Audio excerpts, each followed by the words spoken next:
Donald was excited. "The diesels at yon works," he announced, "say that on the other railway there are things called high-speed trains. They have a diesel engine at each end and can go at 125 miles per hour. Gordon snorted.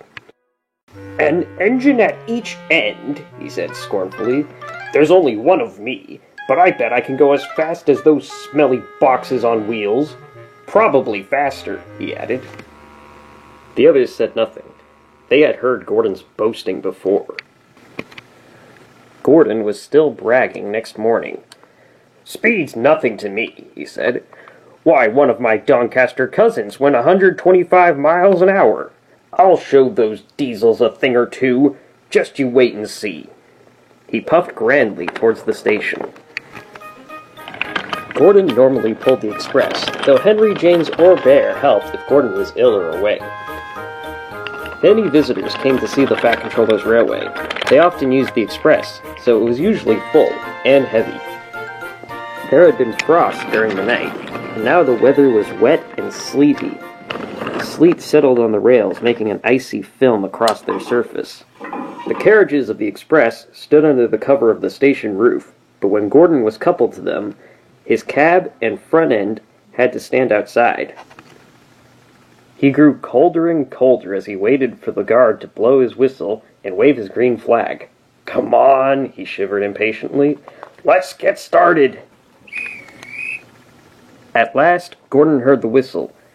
"Come on, come on, come on, come on!" he shouted as he tried to pull away quickly. But his wheels slipped on the icy rails. The sudden movement made water in his boiler surge forward, and Gordon's driver could not shut off steam. Gordon moved a yard and slithered to a standstill, held back by the heavy train. His wheels spun furiously, but neither Gordon nor his train budged an inch. "Help! Help!" wailed Gordon despairingly, but nobody could. His wheels spun until his rods ached, but he could do nothing to stop them. His driver tried every trick he knew. An inspector came and tried some more, but it was no good. The Fat Controller came to see what the fuss was about. He said several things to Gordon, but Gordon was making so much noise that he couldn't hear them. Sparks showered from the rails, but Gordon's wheels went on spinning. It was a quarter of an hour before Gordon had used up all his steam. Reduced pressure allowed the driver to close the regulator, and with a deep sigh of relief, Gordon felt his wheels stop turning. The silence was amazing.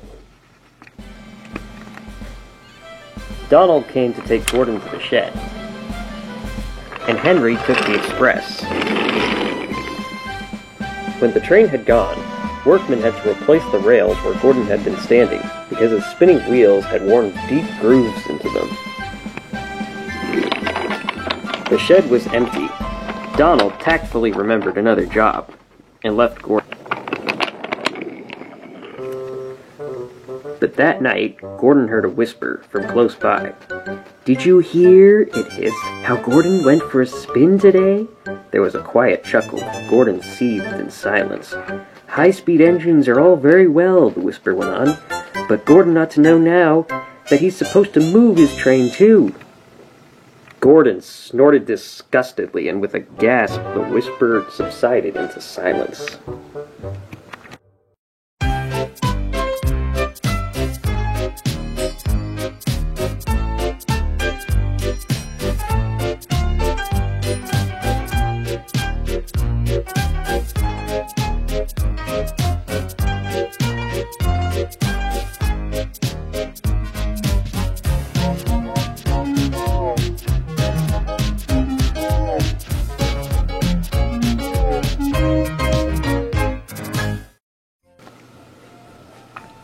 It was nearly Christmas. Annie and Clarabelle were packed full of people in Parsons.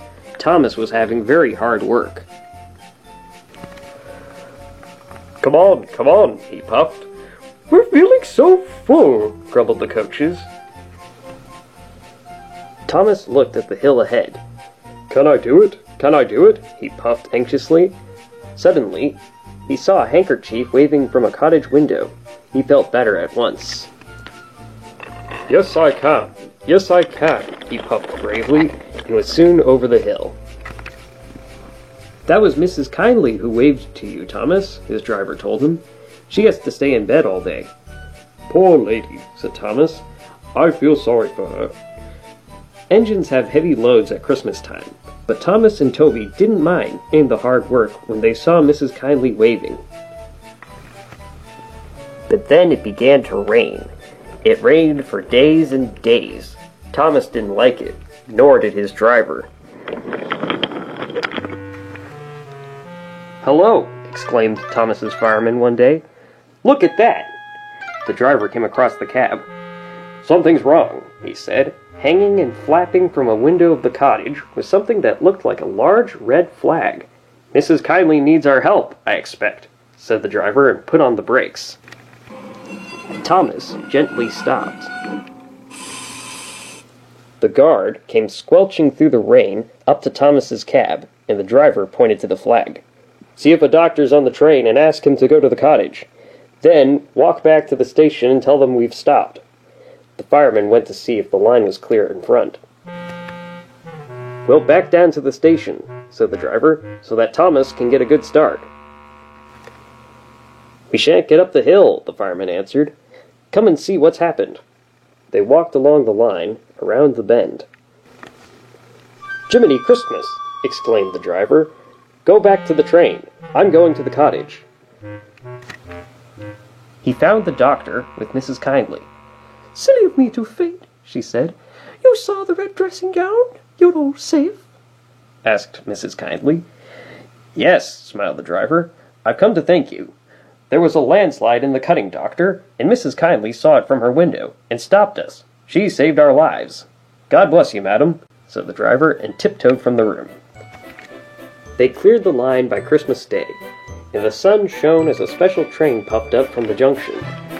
First came Toby, then Thomas with Annie and Clarabelle, and last of all, but very pleased at being allowed to come, was Henrietta. The Fat Controller was there, and lots of other people who wanted to say thank you to Mrs. Kindly. Beep, beep, beep! Happy Christmas! Whistled the engines. The people got out and climbed to the cottage. Mrs. Kindly's husband met them at the door.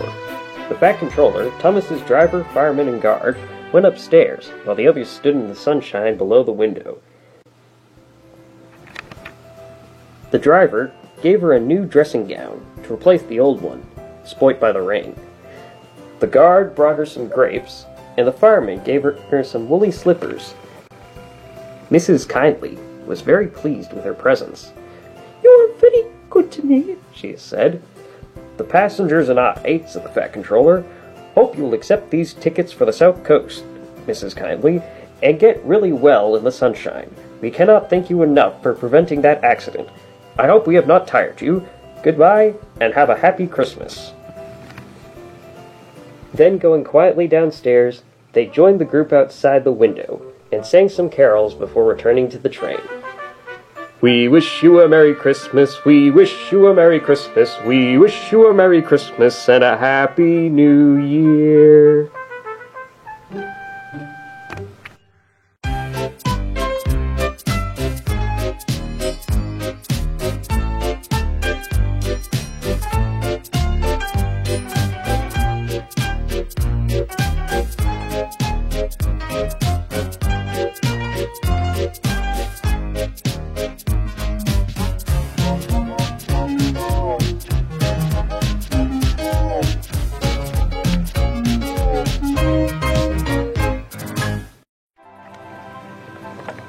On cold mornings, Percy often saw workmen wearing scarves. My funnel's cold, my funnel's cold, he would puff. I want a scarf, I want a scarf. Rubbish, Percy, said Henry one day. Engines don't need scarves. Engines with proper funnels do, said Percy in his cheeky way. You've only got a small one.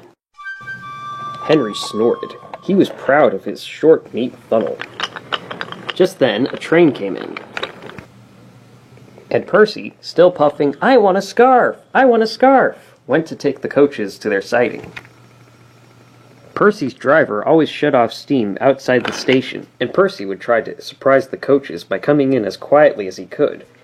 But today, there was trouble. Two porters were taking some luggage across the line. They had a big load and were walking backwards to make sure that nothing fell off. Percy arrived so quietly that the porters didn't hear him.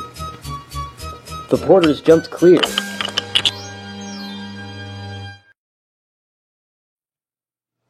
Sticky streams of jam trickled down Percy's face. A top hat hung on his lamp iron. And worst of all, a pair of trousers coiled lovingly around his funnel. The fat controller seized the top hat. "Mine," he said crossly. "Percy," he shouted, "look at this." "Yes, sir, I am, sir," a muffled voice replied. "My best trousers, too." "Yes, sir, please, sir." "I am very cross," said the fat controller. "We must pay the passengers for their spoiled clothes. My hat is dented, and my trousers are ruined. All because you come into the station as if you were playing hide-and-seek with the coaches."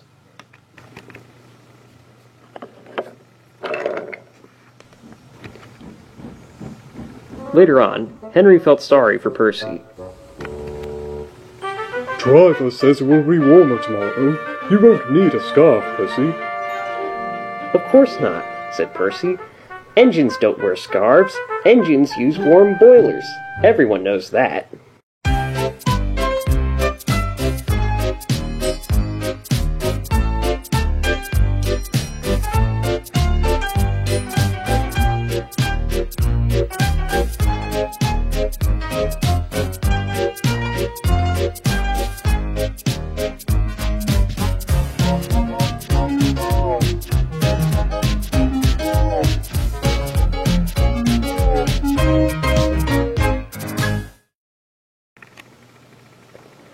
Lots of ships use the harbor at the big station by the sea.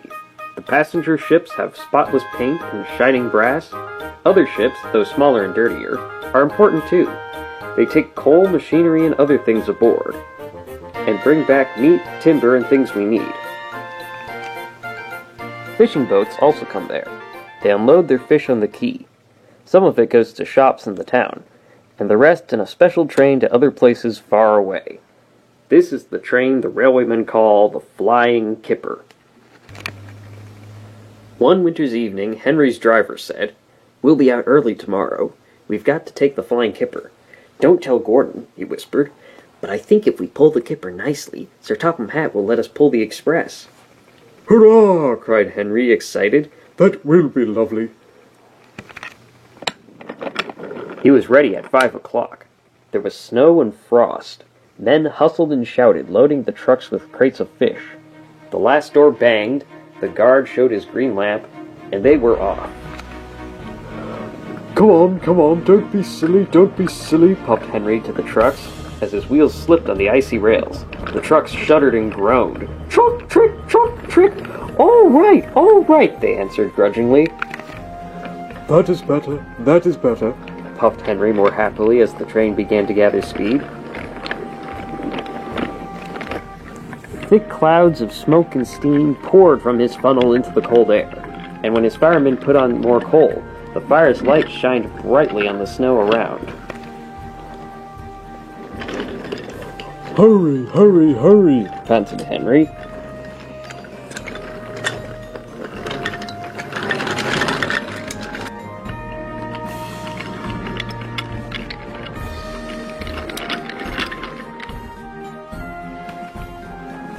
They were going well. The light grew better, and a yellow signal appeared ahead. "Distant signal up," thought Henry. "Caution." His driver, shutting off steam, prepared to stop, but the home signal was down. "All clear, Henry. Away we go." They couldn't know that the switches from the main line to a siding were frozen, and that the signal should have been set at danger. A fall of snow had forced it down. A goods train waited in the siding to let the Flying Kipper pass. The driver and the fireman were drinking cocoa in the brake van. The guard pulled out his watch. "The kipper is due," he said. "Who cares?" said the fireman. "This is good cocoa." The driver got up. "Come on, fireman, back to our engine." "Hey," grumbled the fireman, "I haven't finished my cocoa yet."